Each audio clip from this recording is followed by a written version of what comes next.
Nous allons examiner en détail l'histoire d'un navire spécifique aujourd'hui. Dans ce cas particulier, nous allons examiner un navire qui était parfois surnommé la cible préférée du Japon. Non, croyez-le ou non, ce n'est pas le United States Ship Enterprise, c'est en fait le United States Ship Birmingham, un croiseur de classe Cleveland CL-62. Le Birmingham a été posé en février 1941 le 17 à Newport News et a été lancé environ un an plus tard, le 20 mars 1942. Donc posé en temps de paix, lancé en temps de guerre, mis en service à la fin de janvier 1943. Alors, comment un croiseur léger qui n'a que 2 ans et demi de guerre pour faire ses preuves devient-il surnommé la cible préférée du Japon? Eh bien, peut-être que certains indices sur le nombre d'actions qu'elle a vues peuvent être déduits en regardant la liste des récompenses que son équipage et elle-même ont gagnées. Ainsi, le navire gagnerait 8 étoiles de bataille et l'équipage et les officiers repartiraient avec une belle collection de médailles. 4 croix de la marine, 9 étoiles d'argent, 3 légions de mérite, 9 médailles de la croix de vol distinguées sur un navire, 2 médailles de la marine et du corps des marines, 56 étoiles de bronze, une médaille aérienne, 77 lettres de recommandation avec ruban, 7 lettres de recommandation sans ruban, une étoile d'or à la place d'un 3e cœur pourpre, 33 étoiles d'or à la place de second cœur pourpre et 795 médailles individuelles du cœur pourpre pour un total de 994 récompenses de combat au total, dont environ un tiers ont été décernés à titre posthume. Comme tous les croiseurs légers de classe Cleveland, elle était équipée de 12 canons de 6 pouces dans 4 tourelles triples, 2 superposées à l'avant et 2 superposées à l'arrière, et une batterie anti-aérienne composée de montures doubles de 5 pouces 38 pour l'artillerie anti-aérienne lourde et bien sûr, au milieu de la Seconde Guerre mondiale, une pléthore de radars de 40 mm et de 20 mm d'artillerie anti-aérienne léger. Pour un navire qui verrait tant d'actions contre le Japon, sa carrière n'a pas réellement commencé dans le Pacifique. Au lieu de cela, son premier port d'escale en matière d'action navale fut en juin 1943, participant à l'opération Husky, l'invasion alliée de la Sicile, où elle était principalement là pour fournir un bombardement naval. Afin d'augmenter la précision de ses tirs sur terre, Birmingham a mis en place ses 2 hydravions Kingfisher, mais malheureusement ce n'était pas un début de carrière très prometteur, car en raison de divers problèmes de communication avec l'armée et divers alliés, les Kingfisher ont autant souffert des tirs amis que de l'attention hostile. L'un d'eux a été assez mal touché par des tirs anti-aériens amis avec un Messerschmitt 109 qui s'est joint à la fête, et le second a été attaqué par une paire de P-39 Airacobra qui étaient marqués avec des cocardes de la Royal Air Force. Réussissant à se sortir de cette situation particulière avec seulement une seule victime, le canonnier de l'un des Kingfishers, l'opération Husky terminée, le Birmingham a navigué de nouveau à travers l'Atlantique pour une courte révision avant de se diriger vers Pearl Harbor via le canal de Panama, arrivant là-bas en septembre 1943. Pendant cette période, de nombreux petits groupes de tâches américains étaient utilisés pour lancer des attaques et des raids contre les positions tenues par les Japonais, et le Birmingham a été affecté au groupe de tâches 15.1. Cela comprenait le tout nouveau United States Ship Lexington porte-avions 16, un remplacement de classe Essex pour le navire qui avait été perdu lors de la bataille de la mer des Coraux, ainsi que 2 porte-avions légers, le United States Ship Princeton et le United States Ship Belleau Wood. Plusieurs raids en résulteraient alors, se prolongeant bien jusqu'à l'automne de 1943, attaquant diverses cibles telles que Tarawa, l'île de Macon et l'île Wake occupée, où les Kingfishers de Birmingham seraient à nouveau sous le feu alors qu'elles se détachaient des forces porte-avions pour mener des opérations de bombardement côtier. Cette fois, cependant, personne n'a été tué car le Kingfisher n'a pris que quelques balles d'un 0 de passage avant de réussir à revenir en sécurité. En novembre 1943, Birmingham s'est temporairement retrouvé à d'autres tâches d'escorte, agissant avec d'autres croiseurs et destroyers comme un écran pour un convoi de transport de troupes et de cargaisons qui se dirigeait vers la baie d'Empress Augusta. L'après-midi du 8 novembre, le Birmingham était accompagné de son navire jumeau, le United States Ship Mobile, lorsqu'ils ont repéré une douzaine d'avions ennemis sur le radar. Cela semblait être au moins une attaque qu'il pouvait gérer, mais il restait inquiétamment loin. Puis, alors que la soirée approchait, un seul bombardier bimoteur Mitsubishi est apparu et a commencé à tourner. Juste après 7 heures, alors que le soleil s'était couché, les autres avions japonais ont soudainement fait demi-tour et ont foncé sur les croiseurs américains, espérant arriver sous le couvert de l'obscurité. Birmingham et Mobile ont tiré plusieurs fusées éclairantes pour essayer d'éclairer l'environnement, tout en ouvrant le feu avec toutes les armes qu'ils avaient sur les attaquants qui arrivaient. L'un de ces attaquants semblait être un D-3 Aval, normalement un avion associé au porte-avions. Celui-ci avait réussi à passer à l'intérieur de la portée effective des canons de 6 et 5 pouces, et les canons de 20 et 40 mm ont maintenant ouvert le feu sur lui. Ils ont réussi à l'abattre en flammes, cependant pas avant qu'il n'ait largué sa charge de bombes. Invisible dans l'obscurité, la bombe a continué sa route, a ricoché sur l'océan et a percuté le côté tribord du navire, soufflant un trou de 15 pieds dans le flanc, l'explosion détruisant entre autres le hangar de l'hydravion, car à bord du Birmingham du moins, l'hydravion semblait mener une vie maudite. Alors que l'équipage était naturellement distrait par le nouveau trou dans le flanc de leur navire, pour ajouter l'insulte à l'injure, un autre avion japonais a réussi à toucher le Birmingham avec une torpille aérienne qui a frappé à l'extrémité exactement opposée du navire et de l'autre côté, sur l'étrave bâbord, celle-ci pour faire bonne mesure, ouvrant un trou de 30 pieds dans la coque. Le navire était maintenant en feu à plusieurs endroits et avait 2 énormes trous soufflés dedans, un à chaque extrémité. Les Japonais avaient payé cher leur succès, la moitié de la frappe n'étant plus maintenant que des flots de débris enflammés et de l'essence à la surface de l'océan, mais juste au moment où il semblait que les équipes de contrôle des dommages avaient réussi à sceller et à renforcer les zones autour des 2 trous dans le navire, un autre Val est apparu, a délibérément survolé un destroyer qui était plus proche et a largué sa bombe sur la tourelle numéro 4 de Birmingham, la plus à l'arrière des 4. Le bombardier a payé son audace de sa vie, mais le mal était fait et la tourelle était hors service. Bien qu'elle ait été fortement malmenée, la Birmingham a conservé un élément vital, sa vitesse. Bien que les trous dans la coque n'aient pas vraiment aidé, elle pouvait encore maintenir environ 30 nœuds par rapport à sa conception originale de 33, et cela lui a permis de se retirer à une vitesse relativement élevée, ce qui était assez important puisque les Japonais semblaient avoir pris goût à attaquer le navire cette nuit-là et de multiples autres tentatives de bombardement ont été effectuées au fur et à mesure que la soirée et la nuit avançaient. Les canons de 5 pouces du navire ont revendiqué 2 autres attaquants, tous 2 des bombardiers à 2 moteurs Betty, en échange d'aucun autre dommage, heureusement pour le pauvre vieux Birmingham, au moins cette nuit-là. Alors qu'il était clair que le navire devrait retourner à Pearl Harbor pour des réparations, des travaux de colmatage temporaire devraient être effectués avant qu'ils ne puissent entreprendre le périlleux voyage à travers le Pacifique, et donc les équipages se sont mis au travail pour renforcer davantage les cloisons et essayer de réparer une partie des pires dégâts. Ils ont cependant rencontré un problème majeur, ce gigantesque trou à l'avant du navire. Si le navire avançait à une grande vitesse ou rencontrait effectivement de fortes mers, la force de l'eau s'engouffrant dans la proue mettrait suffisamment de pression sur les cloisons pour être préoccupante. Cependant, bien sûr, la mer n'est pas plate, et donc le tangage du navire induirait également encore plus d'eau à entrer avec un mouvement particulièrement violent.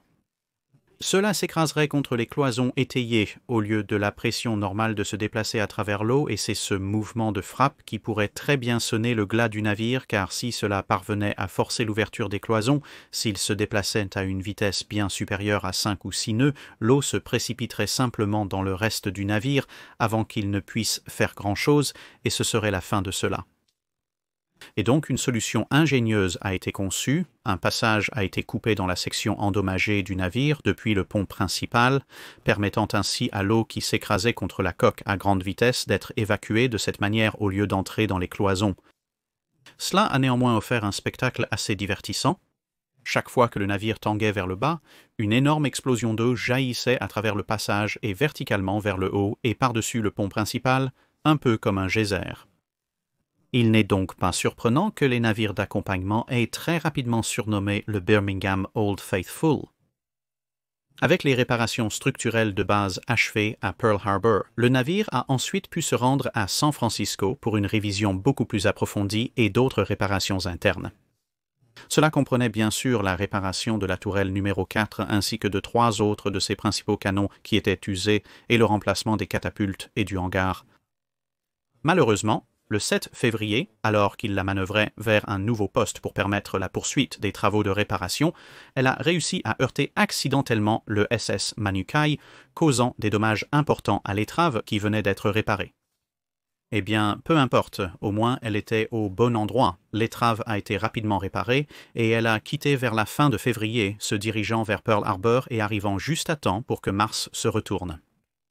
Comme les États-Unis étaient maintenant très clairement en offensive permanente, son rôle était désormais celui d'un navire de bombardement côtier, chose qu'elle avait déjà expérimentée, et elle passerait donc une grande partie des mois d'avril et mai à s'entraîner pour ce rôle en coopération avec d'autres navires jumeaux, le Montpellier et le Cleveland. Augmentant progressivement de la pratique en nœud amical à la pratique en nœud hostile, à ce qui a été surnommé une mission d'entraînement de croiseur, c'est-à-dire un exercice d'entraînement au tir réel contre les forces japonaises qui ne pouvaient pas vraiment riposter autant. La prochaine étape consistait à trouver et à se battre avec certaines batteries côtières ennemies, ce qu'elle a également réussi à accomplir avec succès.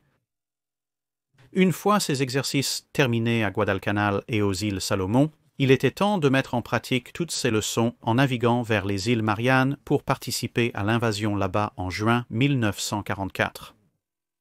Lorsqu'elle est arrivée au large de Sepang, on lui a confié un certain nombre de tâches importantes, dont l'une était d'utiliser ses canons pour couvrir les opérations de déminage afin de permettre aux transports amphibies de s'approcher plus près du rivage, ainsi que de tirer sur les positions japonaises en général, et plus particulièrement, elle était l'un des navires chargés de soutenir les équipes de démolition sous-marine.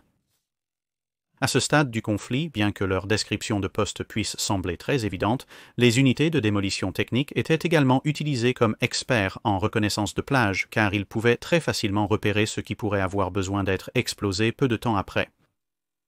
Dans ce rôle, le 15 juin, elle s'est retrouvée à tirer sur une batterie de canons anti-aériens ennemis ainsi que sur une batterie côtière qui avait eu la maladresse de se révéler. Les canons japonais se sont tus après une grêle de tirs de 6 et 5 pouces, et donc il semblait que l'équipe unité de démolition technique pouvait poursuivre leur mission. Cependant, avec le croiseur à seulement 3000 yards du rivage, il s'est avéré que c'était un piège. Il y avait plusieurs autres batteries côtières japonaises qui étaient restées cachées pendant l'engagement et celles-ci ont commencé à tirer sur le croiseur qui était presque à bout portant. Les Japonais avaient négligé un élément crucial. 3 milliards étaient à bout portant pour le Birmingham, mais pour leur propre artillerie cachée, sans les systèmes de contrôle de tir compliqués à bord d'un navire de guerre, c'était un peu plus demandé. Ainsi, alors que des obus sifflèrent tout autour du croiseur et qu'en effet l'un d'eux atterrissait très près, l'explosion envoyant des éclats d'obus à travers la superstructure et endommageant certaines des antennes électroniques sensibles, le propre feu de contre-batterie du navire s'est avéré quelque peu plus efficace et au milieu de tous ces duels de canons, l'équipe unité de démolition technique a pu débarquer principalement sans être molestée puisque les Japonais tiraient tous sur le Birmingham beaucoup plus grand. Après quelques heures de duel aller-retour, l'un de ces obus a trouvé sa cible et un dépôt de munitions japonais a explosé. Environ 10 minutes plus tard, un autre s'est propulsé dans les airs et les tirs ennemis ont commencé à s'atténuer. Ayant réussi à récupérer l'équipe unité de démolition technique, le Birmingham s'est retiré, mais ensuite le capitaine a eu une idée. Après une courte conversation plus haut dans la chaîne de commandement, le Birmingham s'est remis à porter des batteries côtières qui ont obligeamment rouvert le feu. Malheureusement pour eux, en faisant cela, ils ont révélé leur position une fois de plus et soudainement, d'énormes quantités de couvertures aériennes américaines sont apparues, tout à fait heureuses de présenter aux artilleurs japonais leur seigneur et sauveur, la bombe à haute explosive de 1000 livres en nombre considérable. Les jours suivants, elle mettrait à profit cette expertise en bombardement côtier alors que l'invasion réelle commençait et que les troupes avançaient, le Birmingham étant utilisé comme l'un des plusieurs navires pour fournir un soutien direct par le feu pendant les débarquements et les opérations subséquentes sur et autour des plages. Après quelques jours de ce type d'opération, des rapports ont commencé à parvenir aux forces américaines qu'une grande force japonaise avait quitté les Philippines et se rapprochait des Mariannes. Ayant dépensé une quantité considérable de ses munitions, le Birmingham a rapidement été réapprovisionné et a été intégré au groupe de travail 58.3 aux côtés du légendaire porte-avions United States Ship Enterprise, son vieil ami United States Ship Princeton, le porte-avions léger, et un autre porte-avions dont je prononce presque certainement mal le nom, le San Jacinto porte-avions léger 30. Ainsi, le Birmingham aurait une belle place en première ligne pour la bataille de la mer des Philippines, également connue sous le nom de Grand Tir aux Dindes des Mariannes. Le premier jour a été en quelque sorte une déception car le Birmingham détectait constamment des raids ennemis entrant sur son radar et ne pouvait que regarder impuissant alors que les escadrons de chasseurs américains étaient dirigés depuis diverses directions et détruisaient les formations ennemies avant qu'elles ne puissent s'approcher des canons du Birmingham. Il y a eu cependant un bref moment d'excitation lorsque 5 bombardiers torpilleurs B-5 Kate ont réussi à échapper à la couverture des chasseurs américains, mais, 5 bombardiers torpilleurs relativement lents contre un croiseur aguerri comme le Birmingham, et très rapidement c'était Birmingham 5, Japon 0. Comme les Japonais avaient commencé à reculer pendant la nuit, il n'y avait même pas de raid aérien pour animer la deuxième journée. Le drame est plutôt venu du fait que les forces japonaises ont été détectées assez tard dans la journée et plus de 200 avions ont été lancés dans une attaque qui finirait par éliminer un seul porte-avions léger japonais. Malheureusement, ils ont également dû revenir, ce qui signifie que lorsqu'ils sont arrivés, il faisait déjà nuit. Les porte-avions ont fait de leur mieux pour récupérer leurs pilotes en allumant tous leurs feux de pont et de recherche pour donner aux pilotes quelque chose vers quoi voler, tandis que Birmingham illuminerait également la zone du mieux qu'il pouvait, et dans sa position d'escorte, il se déplacerait derrière les porte-avions avec des radeaux de sauvetage déjà à l'eau pour essayer d'aider tout équipage aérien qui aurait dû se débarrasser. Avec la flotte japonaise repoussée, on est revenu au bombardement de Saipan et Tinian fin juin et début juillet. Birmingham a continué à perfectionner ses techniques de bombardement côtier en utilisant des obus au phosphore blanc pour incendier la végétation, ce qui a aidé à déloger les troupes japonaises, ainsi que de trouver 3 chars japonais se promenant à vue et de leur faire comprendre que se promener à découvert alors qu'il y a un croiseur léger très en colère juste au large n'est pas forcément le mouvement le plus sage du monde, bien que les chars n'aient pas vraiment duré assez longtemps pour transmettre cette leçon à leurs camarades. Une autre caractéristique de ces missions de bombardement côtier était le fait que les eaux autour des îles pouvaient effectivement devenir très profondes très rapidement, permettant aux navires de s'approcher beaucoup plus près qu'ils n'auraient jamais pu le faire s'ils avaient attaqué une cible terrestre qui était quelque peu plus grande. Comme on en trouve souvent lors des débarquements en Méditerranée ou en Europe du Nord, et cela signifiait qu'à un moment donné, les artilleurs de 40 mm de Birmingham ont réussi à entrer en action, mitraillant les tranchées ennemies car le navire était vraiment juste si proche. Le prochain point sur la liste des lieux à envahir de les United States Ship était les îles Palau, et pour cela, le Birmingham escorterait le United States Ship Essex, le United States Ship Lexington et le porte-avions léger United States Ship Langley. Pas l'original, celui-ci était le porte-avions léger 27, afin qu'il puisse effectuer des frappes aériennes contre les différentes îles qui composaient cette chaîne particulière. Ces défenses ayant été suffisamment réduites, puis dans l'intention de tromper les Japonais en leur faisant croire qu'il s'agissait simplement d'un raid plutôt que d'une préparation à l'invasion prévue pour la semaine suivante, le groupe de travail s'est ensuite déplacé pour attaquer les Philippines. Les groupes aériens des 3 porte-avions ont fait exploser de nombreux avions japonais encore au sol et divers aérodromes et ont attaqué le transport côtier, mais au retour d'une attaque d'aérodrome particulièrement réussie, un petit convoi côtier japonais d'environ 30 navires a été repéré. Le commandant du groupe de travail a pensé que peut-être ces navires de surface n'avaient pas vu autant d'action qu'ils le méritaient, et donc Birmingham, avec le croiseur léger Santa Fe ainsi que 4 destroyers, ont été envoyés pour s'occuper du convoi à l'ancienne. Des avions de chasse amis ont mitraillé un certain nombre des plus grosses cibles en mettant quelques-unes en feu, car il semblait qu'un certain nombre transportaient des cargaisons assez inflammables, probablement soit de l'huile, soit de l'essence. Néanmoins, Birmingham et les autres navires se sont engagés et en 3 heures, les tirs d'artillerie de surface avaient coulé 29 des 30 navires de cargaison ennemis. D'autres attaques sur les Philippines ont suivi et l'un des hydravions de Birmingham, sans s'impliquer directement dans les attaques, a tout de même réussi à passer une assez bonne journée en trouvant puis en sauvant un aviateur plutôt mouillé du porte-avions United States Ship Wasp qui avait très négligemment perdu son avion. Les attaques le long de la côte philippine ont continué et ce n'est qu'à la fin de septembre, lorsque le carburant et les munitions commençaient à manquer un peu, qu'ils se sont retirés pour se ravitailler et se réarmer.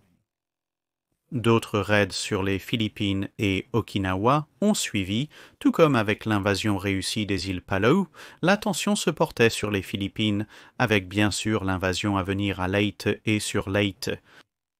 Les contre-attaques japonaises se sont maintenant intensifiées, car bien sûr les Philippines étaient le dernier grand obstacle entre les forces américaines et le Japon, et les navires américains ont commencé à subir un certain nombre de coups, avec le United States Ship Canberra de classe Baltimore, nommé d'après le Her Majesty's Australian Ship Canberra australien, touché par une torpille aérienne, suivi peu de temps après par le United States Ship Houston Cent 5080-. Le Canberra a été remorqué par le Wichita et le Houston a été remorqué par le Boston avec Birmingham escortant d'abord l'un puis l'autre contre d'autres attaques de suivi japonaises.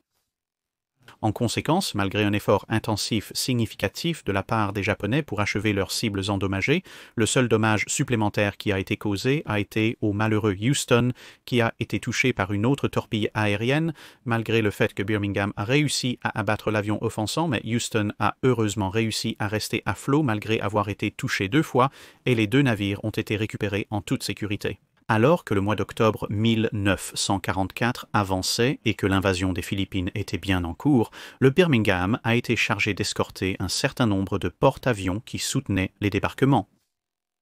Puis, tout à coup, sorti de nulle part, est arrivé un seul bombardier en piqué Yokosuka D4 Wei Judy.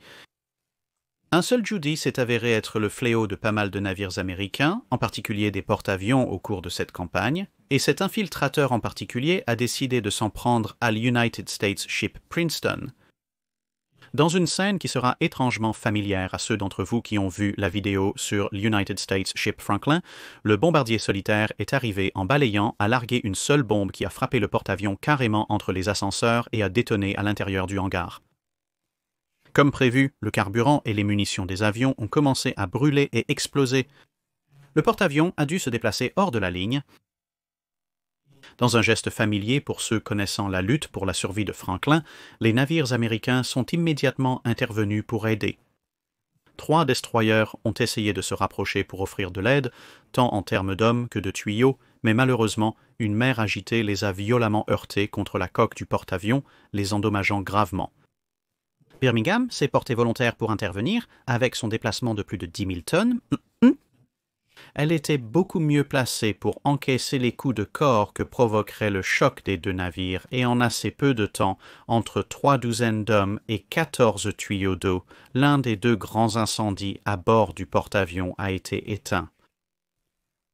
On aurait pu croire à une autre histoire improbable de salut. Malheureusement, à ce moment-là, les navires américains ont reçu la nouvelle que plusieurs autres avions japonais avaient percé la patrouille aérienne de combat et un destroyer a repéré un sous-marin sur ses systèmes sonars à seulement 2 milliards de distance. Compréhensiblement, le croiseur a dû reculer assez rapidement pour essayer de gagner de la marge de manœuvre et pour préparer ses canons à l'action. Cependant, il s'est avéré qu'un seul avion japonais s'est approché et a préféré renoncer, et il s'est avéré que le contact sonar était probablement une fausse alerte. Le Birmingham a donc décidé de revenir pour aider le Princeton, qui avait encore un grand incendie en cours, mais alors qu'il se dirigeait de nouveau vers le porte-avions,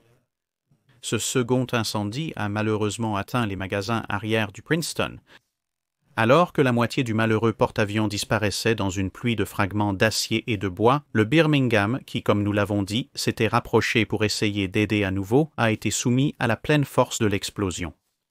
Plus de la moitié de l'équipage est devenu des victimes de guerre, car un grand nombre de membres de l'équipage du Birmingham s'étaient rassemblés sur le côté tribord du navire pour essayer de nous offrir de l'aide dès qu'ils étaient à portée. En conséquence, 233 hommes ont été tués, 211 ont été blessés et 215 autres ont été légèrement blessés par l'explosion colossale. Avec la moitié de l'équipage hors d'action, la moitié restante de l'équipage de Birmingham était maintenant confrontée à de multiples défis massifs. Ils devaient essayer d'éteindre plusieurs incendies qui avaient été déclenchés sur leur navire par les débris tombants. De plus, ils devaient rassembler autant de blessés que possible et s'occuper d'eux, et il devait rester suffisamment de personnes à leur poste pour permettre au navire de s'éloigner de l'épave en flammes du Princeton. Pendant ce temps, l'United States Ship Reno et le destroyer Erwin tentèrent de sauver ce qui restait du porte-avions afin qu'au moins une grande partie de l'équipage survivant puisse se jeter à l'eau et s'éloigner de la grande maison de charniers en flammes que le porte-avions léger était devenu. Malheureusement, leurs efforts pour sauver ce qui restait du Princeton n'ont pas été couronnés de succès et le navire a finalement dû être sabordé par une torpille.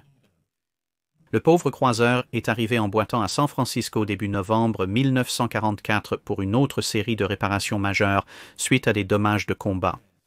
Le chantier a saisi l'occasion pour effectuer une révision et une refonte complète, révisant les chaudières, remplaçant diverses pièces de machinerie, ajoutant de nouvelles hélices, remplaçant tous les canons de 6 et 5 pouces, comme on peut l'imaginer à partir de toutes les missions de bombardement à courte distance. Ils avaient été assez fortement utilisés, et bien sûr parce que c'est la marine américaine de la fin de la guerre, ajoutant encore plus de Bofors de 40 mm. Avec l'installation des installations de navires amiral, elle serait de retour dans le Pacifique occidental d'ici février 1945, se dirigeant à nouveau vers Saipan, prête pour l'action.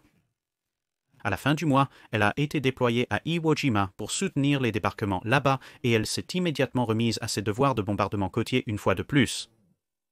Après avoir été relevée par le croiseur lourd United States Ship Salt Lake City, Birmingham a navigué pour se ravitailler et refaire le plein, prête pour l'invasion à venir de la prochaine cible, Okinawa. Alors qu'elle réapprovisionnait ses munitions à Ulithi, Birmingham a assisté à l'arrivée d'éléments de la flotte britannique du Pacifique, alors que 2 cuirassés, 4 porte-avions et leurs navires d'accompagnement, tous arborant le White Ensign, sont venus prêter main forte.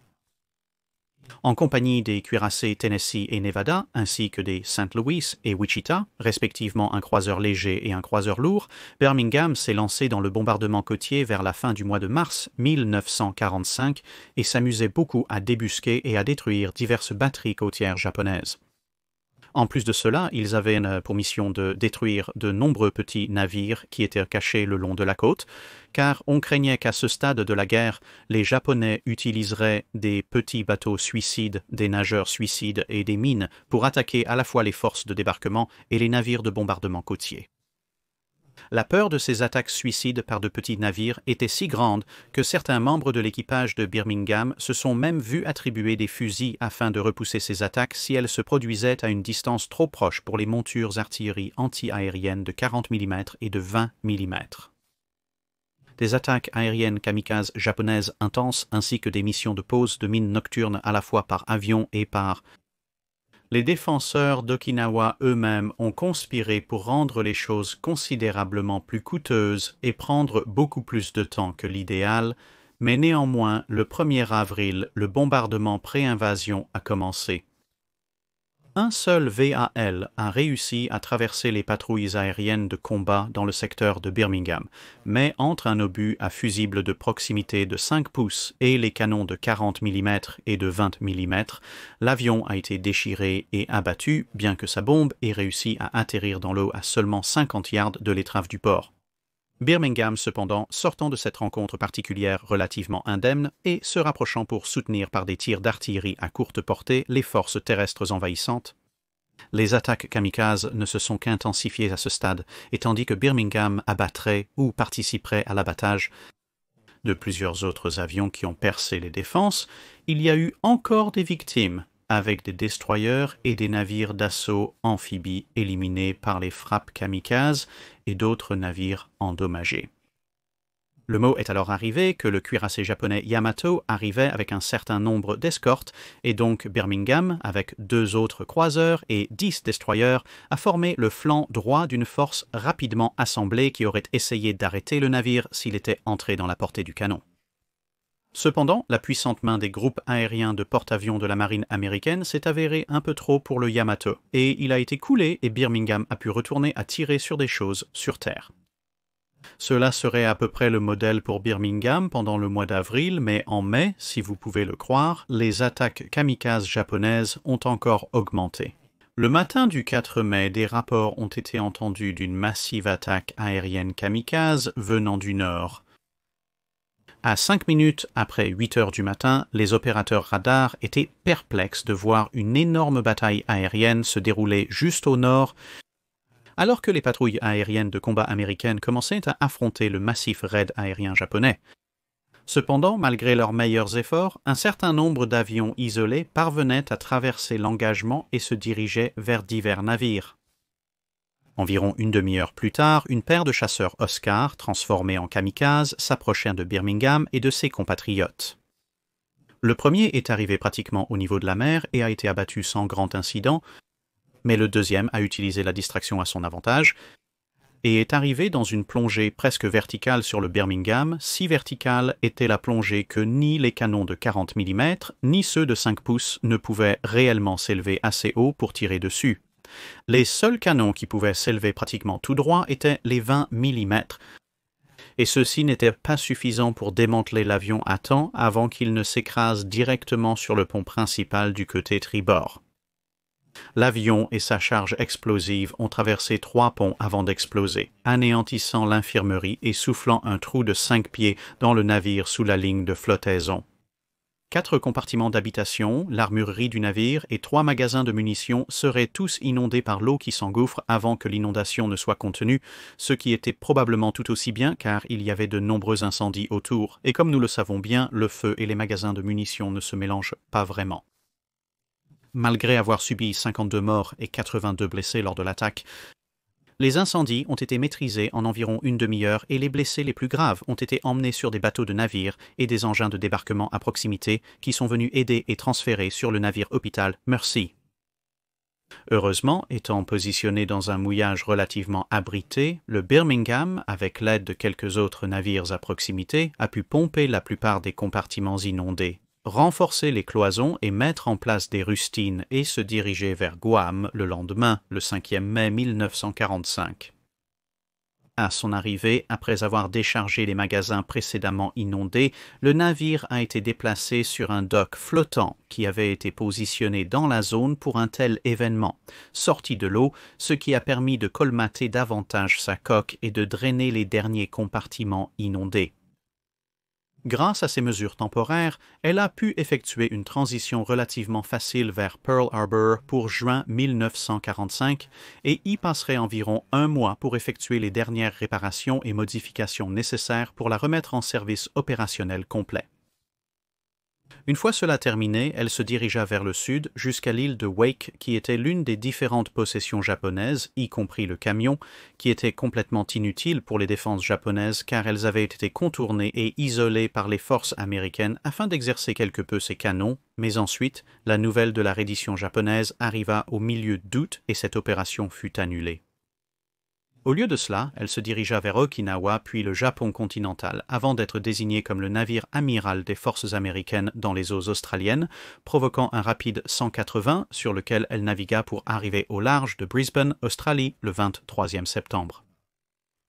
Après 5 mois en poste ici, elle retournerait à San Francisco en mars 1946 pour se rendre à San Diego en avril et être désactivée en réserve en octobre de la même année. Malgré n'avoir vu que 3 ans de service actif entre la commission et la décommission, le simple fait est que la marine américaine avait beaucoup plus de croiseurs modernes qui avaient été mis en service après elle et donc, bien qu'elle soit restée en réserve jusqu'en 1959, elle n'a jamais été remise en service et a été vendue pour démolition le 13e octobre 1959 à la National Metals and Steel Corporation.